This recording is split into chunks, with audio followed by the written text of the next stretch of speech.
Before we go into the budget and planning module, we'll take a little look at how it works. So it is worth mentioning that budget and planning doesn't sit in with Intacct, like we've said, usual modules. It's a separate application, but it does feed directly into Intacct in a real sort of no fuss, push-pull way.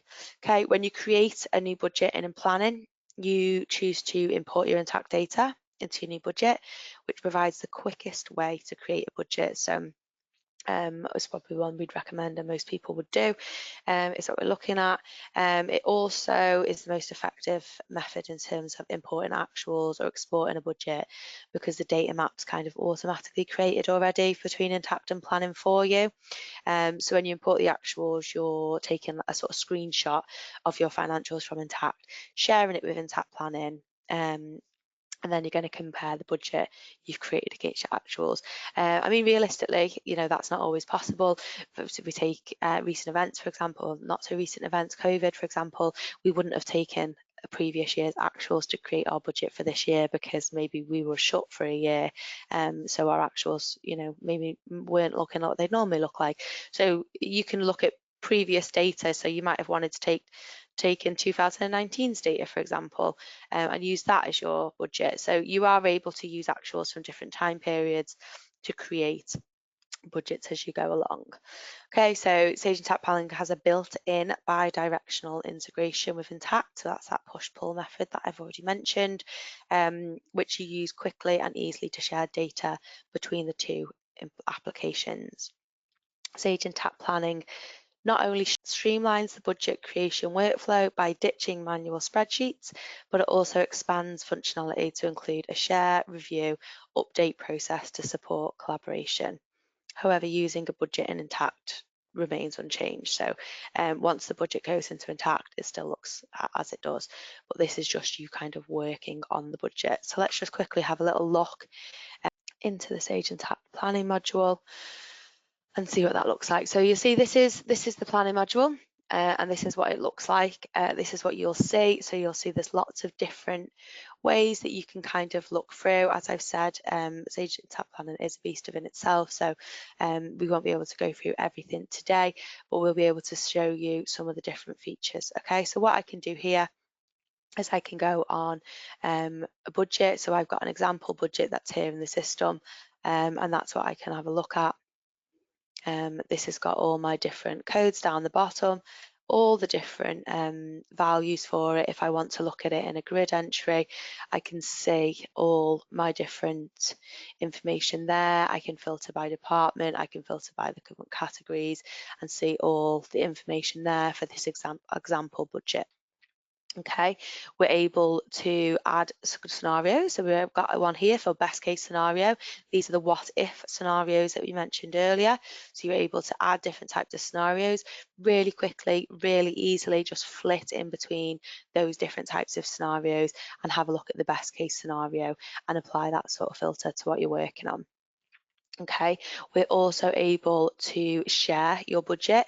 So I can give this access to somebody in the company. I can give it access to my manager, maybe to review. I can give it access to somebody to modify and edit. They can add their scenario or their working budget, and I can invite them in there to kind of edit their elements of the budget. Okay. These are my budget inputs here. I can look at my actuals. So these are actuals, these are actually pulled from Intacct. These are the actual figures that are in there, and I can use these figures, cash, profit and loss, balance sheet, and I can add different types of models there as well. So you can see that we've got different bookings, for example, or different models. This model that I've seemed to have created here is a HR model for booking systems, it looks like, and you're able to create different models on there as well. Okay, so if we just look at how easily that might be to do. So if I was to go now into my demo that I've got linked, and I'm going to start building my budget. Okay, so this is my demo. I will log into that with my normal Sage Intacct logon. I've given myself access to that. So I can log into it there. I can select what entities I want, or if it's just certain entities or all of them. I'm going to press all entities. You can see it's just a wizard now. It's connected to my Intacct instance, and it's just a sort of wizard of bringing data over. I am going to change that. I think, as we've just learned, that there is more data in the sort of earlier months. I don't really have much in there more currently, so I'm going to go down there. Okay, so import dimensions. Select dimensions you'd like to import. So I'd maybe want to look at department, and I'll look at class.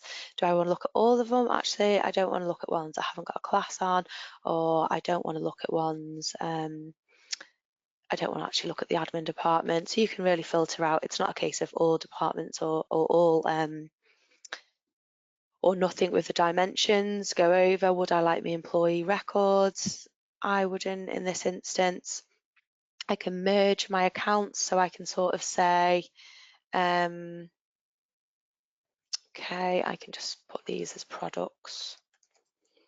Okay, and go through all my accounts doing something similar. I can sort of group them, and maybe I don't want them broken down by that much details. Utilities, I'm not sure I spelled that right, sorry. Utilities. Okay, and then I can just keep kind of working through and getting it as I want it. Okay, I can decide here which and how I want my departments to apply, where I only want my locations to go under operating expenses, departments, revenue, etc. This is how you can sort of map it out. Statistical data, yeah, I'll have some statistical data. I'll include my head count by department. Would you like to populate your budget based on actuals in the budget from Intacct? Yes, I would. And then I can say what year I'm looking at. So yeah, take the actuals from the year before, from the accrual book. So you might want to use your consolidated book, or you might have a commitments book, or you might have a tax book, or anything like that. I'm just going to use my accruals book. Okay, and then this is again a really sort of nice way to start. So you might want to do the budgets, you might have so many to do, but you can kind of say, roughly, I know that I want my expenses to go up by 3% and my revenues to go up by 5%, or for expenses I'll give 1%. I mean, obviously you can review it all as you go along, but you know roughly that's what you're doing. Okay, and then this is gonna go from there. So we won't wait for that timer. This is just going to go up there, and once it's done, and you'll be able to see there that it's done.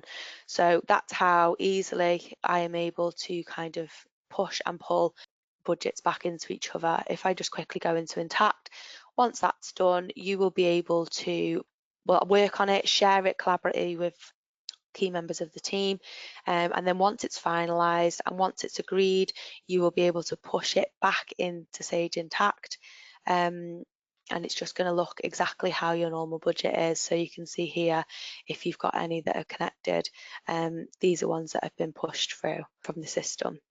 Okay, so you'll be able to go into there, get the budget details, and it's all in there. And that's the ones that we've just picked up, and it'll look exactly the same as to what you're used to then. So the main part sits outside.